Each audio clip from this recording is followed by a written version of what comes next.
আসসালামু আলাইকুম, আশা করি সবাই ভালো আছেন। তো আমার মাটির ঘরটা লেপা পোছা একদম শেষ করে সুন্দর করার পরও দেখেন কি একটা প্রবলেম হয়েছে, নতুন একটা সমস্যায় পড়ছে। আপনাদের একটু দেখাই, এই যে নিচে তাকাইলেই দেখতে পারবেন। দেখেন তো দরজার সামনে দেখেন এই চৌকাঠটা আছে না, এটা কাটতে হয়েছে। তো কেন কাটতে হয়েছে পুরো ভিডিওটা দেখেন, দেখলে বুঝতে পারবেন। এদিকে দেখেন, দেখে বোঝা যাইতেছে এদিকে একটা কাটা, আবার এই দেখেন এদিকে একটা কাটা। তো কেন কাটা হলো আমার এই ঘরের চৌকাঠটা, তো আপনাদের একটু দেখাইতেছি। তো এই তো দেখেন চৌকাঠ, এটা কাটা দেখে বোঝা যাইতেছে একদম লম্বা করে ওইদিকে অনেকটা জায়গা জুড়ে, মিনিমাম ওইদিকে আপনার 4 ফিট লম্বা হইব, ওইদিকে সামনে 4 ফিট লম্বা হইব জায়গা জুড়ে আর কি, 2 ফিট গর্ত করে কাটতে হয়েছে। তো ওইদিকে আছে 4 ফিট, আর বাহিরে আছে মোটামুটি মনে করেন 2.5 ফিটের মতো। তো মাটিগুলাই দেখেন, এই যেদিকে মাটি আছে, গর্ত করা যে হয়েছে, ঠিক আছে, করা হয়েছে, মাটিগুলা দেখে বোঝা যেতেছে কতটুকু গর্ত করা হয়েছে। তো এইখানে আবার গর্ত করে মাটিগুলা ভরাট করে দেওয়া হয়েছে। তো ভিতরে একটু যাই দেখি, দেখেন একদম পুরা ঘরটা দেখছিলেন আমি কত সুন্দর করে লেপছি, লেপার পরে আবার দেখেন রং টং ভৈরা খুব বেহাল অবস্থা। তো আপনাদের একটু দেওয়ালটা দেখাই, তাক, তো তাকটাও দেখে বোঝা যাইতেছে কত সুন্দর কালার হয়েছে।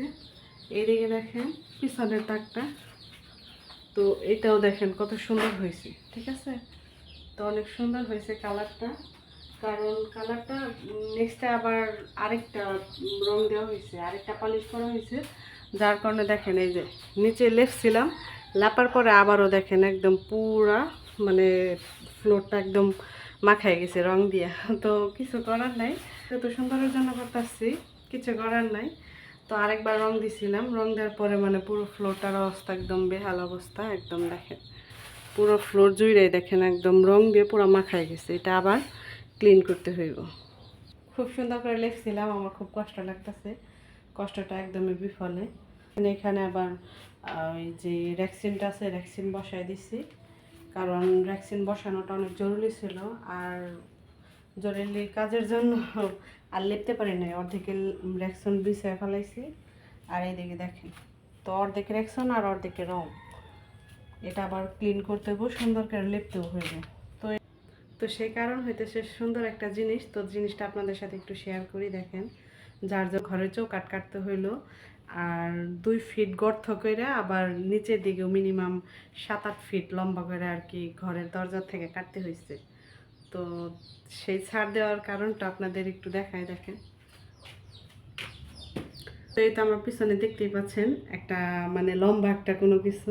তো এই চৌকাঠ কাটা হয়েছে এই কারণে একটা নতুন ফার্নিচার ঢোকানো হয়েছে। তো সেই ফার্নিচারটা কি আপনাদের একটু দেখাই, দেখেন কতটুকু উঁচু লম্বা। তো এটা আসলে দেখলেই বোঝা যেতেছে কতটা লম্বা। এটার জন্য আসলে ঘর কাটতে হয়েছে, ঠিক আছে। এটা হাইট অনেক বেশি, ওয়েট তো বলাই যায় না, এটা ওয়েট ওয়েট তো আসলে বলাই যেতেছে না, ওয়েট কত আছে আসলে সঠিক জানি না। হাইট আসলে অনেক বেশি, যার কারণে ঘরের দরজার যে চৌকাঠ ছিল ওইটা আসলে কাটতে হয়েছে। তো কাটতে হয়েছে এই এই দানবের জন্য আর কি, ঘরের চৌকাঠ কাটতে হলো, ঠিক আছে। তো আপনাদের একটু দেখাই দিলাম। এটা হইতেছে দেখেন কতটা উঁচা, আমার থেকে অনেক লম্বা।